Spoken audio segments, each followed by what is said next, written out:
Today we'll be talking about the Arctic and its relationship to climate change. The Arctic is so complex that this video can only cover the largest aspects of it, but more videos are coming soon on even more specific aspects. We are going to catch you up on everything you need to know from oil drilling to polar bears so you can be smart in front of your friends and help save the world. Let's get started. You've probably heard about the Arctic melting. Okay, most people have, but maybe not how severe it has become. An increase of almost 1 degree Celsius has happened in the last decade. Now, that might not seem like a lot, but if the amount of greenhouse gases that are produced continues its current track record of increase, the North would probably be warming about 4 degrees Celsius year-round by 2050. The Arctic is losing more ice than it can gain after summer rapidly. It's predicted that by 2035, the Arctic might just be a fond, extinct memory.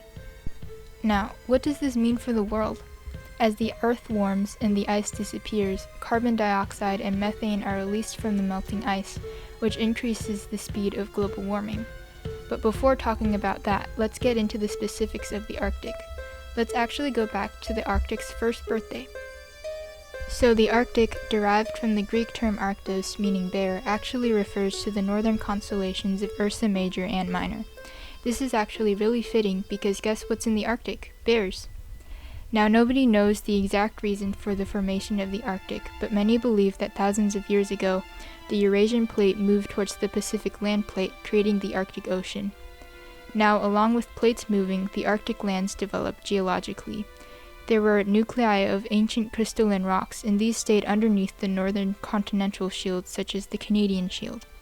As time progressed, in between these crystalline rocks and these continental shields, tons of sedimentation happened, meaning that rocks and the shields were partly buried under. Some were even folded, which produced mountains. Over time, these mountains kept developing as the shields moved, turning into more complex mountain systems. Sedimentation kept occurring and land masses kept being produced. Unknown to a bunch of people, this newborn Arctic wasn't frozen. Only 2.7 million years ago, a huge, sudden drop in temperature caused the Arctic Ocean to freeze up.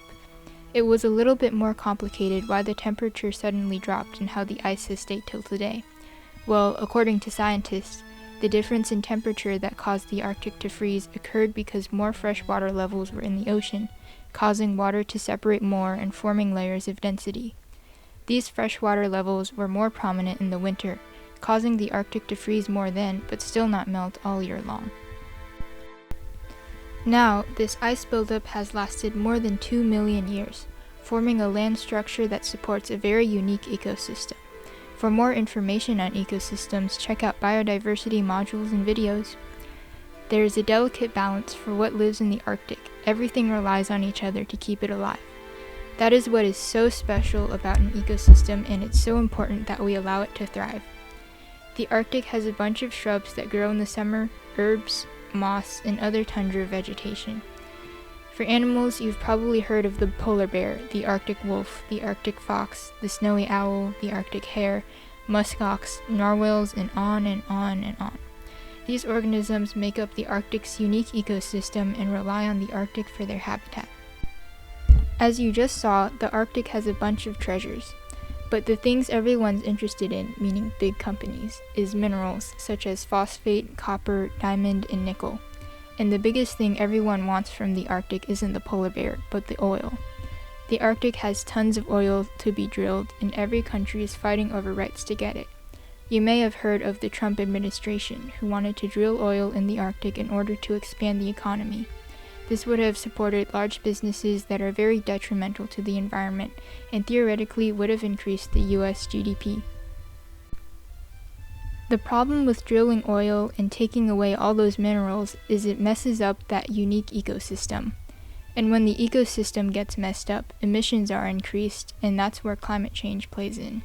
In the end, the US GDP wouldn't increase that much because global warming threatens to bring down world GDP by trillions.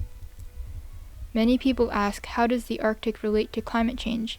Well, the Arctic is warming at twice the rate of the rest of the world, upsetting the ecosystem. Due to this, sea levels rise, precipitation patterns change, severe weather events occur, and we lose fish and other animals that we rely on because they can't find food. But let's get into the specifics of it, starting with sea levels rising. Now, simple logic, when the ice melts, sea levels rise because the melted ice is water. But you might be wondering, why is it only melting now?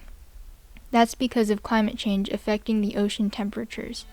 Throughout time, once the oceans cooled, they maintained a relatively stable temperature. But as industrialization happened and carbon emissions increased, creating basically a greenhouse for our entire Earth, also known as the greenhouse effect, the ocean temperatures started to rise. Ice couldn't be formed anymore because the water wasn't cool enough. But this sea level rise is a huge problem as it can flood huge cities and even poison coastal aquifers, which contaminate fresh water. It is estimated that Venice will be underwater by the year 2100 if the climate crisis effects are not curbed. South Florida is predicted to be underwater in 2025, and this includes Miami. The city of New York might be fully underwater by 2100. Rising sea levels also affect storm and weather patterns, causing crazier weather to strike our cities. Oceans play a huge role in determining weather. They regulate the heat on Earth and affect cloud formation, as well as create breezes and rainfall patterns. When the ocean temperature spikes up, these cloud patterns are affected and the heat on Earth is increased, causing more tropical storms. This allows for more tornadoes, hurricanes, and other natural disasters to form. When sea levels rise, the pH level in the ocean rises because more fresh water has been added, so both the temperature rises and ocean acidification occurs. This kills fish, seaweed, coral, and all sorts of marine life. When this happens, less fish are there for us to eat, making it more expensive to fish and keeping those without food in environmental poverty. It's all one big loop. Indigenous cultures are especially affected because many tribes rely on fishing or whaling for their diet. Without the Arctic, we would have flooded cities, poisoned water, more natural disasters, and less food to provide for our growing population. Many animals also rely on the Arctic for survival and habitat. It provides refuge for over 5,500 species, and making it a very important place to protect. It is estimated that there are less than 23,000 polar bears worldwide, and could possibly go extinct by 2100. With all the habitat destruction of the Arctic, from ice melting to possible drilling for oil, polar bears are forced to move down into the southern areas, such as Canada and Alaska, as the sea ice melts. Polar bears can't get the adequate food they need and instead dig in trash and find it hard to live in the hotter climate. They typically feed on Arctic ringed seals, but due to this increase in temperature and melting ice, Arctic ringed seals are harder to hunt and are declining. It is estimated there would be a 50 to 99% decline of Arctic ringed seals by 2100. Between 2013 and 2014, the reindeer and caribou populations worldwide have declined by 56%. They are needing to migrate south for more possible food and vegetation, but instead are hunted rather quickly by humans, either by accident or for skins, letting predators that feed on them not able to catch them. Narwhal populations are estimated to be 80,000, since temperature increase and hunters are the biggest reasons they die. Arctic foxes are also quickly declining as they are hunted for fur. Larger companies kill these Arctic foxes to turn them into jackets, hats, and more, or even stuff them to put them on display. This upsets the Arctic's ecosystem, since each animal relies on each other, and when one species declines, all of them do. Different countries say the Arctic rightfully belongs to their country and fight over it as it has many valuable materials. Currently, 8 different countries are claiming the ownership of it, including Canada, Denmark, Russia, Sweden, Finland, and Iceland. Countries such as the United States and China are extremely interested in taking advantage of the melting sea ice and drilling for oil to grow their economy. As explained before, drilling for oil in the Arctic creates horrible, lasting effects. It might seem hopeless on what we can do to help stop the Arctic from melting, but there is even stuff that you can do.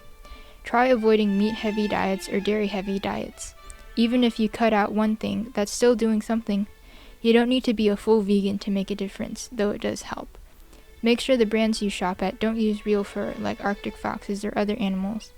Petition against governments that want to drill in the Arctic and go against companies that want to do so. Shop at local companies with a lower carbon footprint than participating in fast fashion. Have discussions centering this topic to spread awareness. Remember, education is the first step to solve a crisis. Thanks for watching, and remember to like and subscribe if you want more climate change things easily explained. See you next time.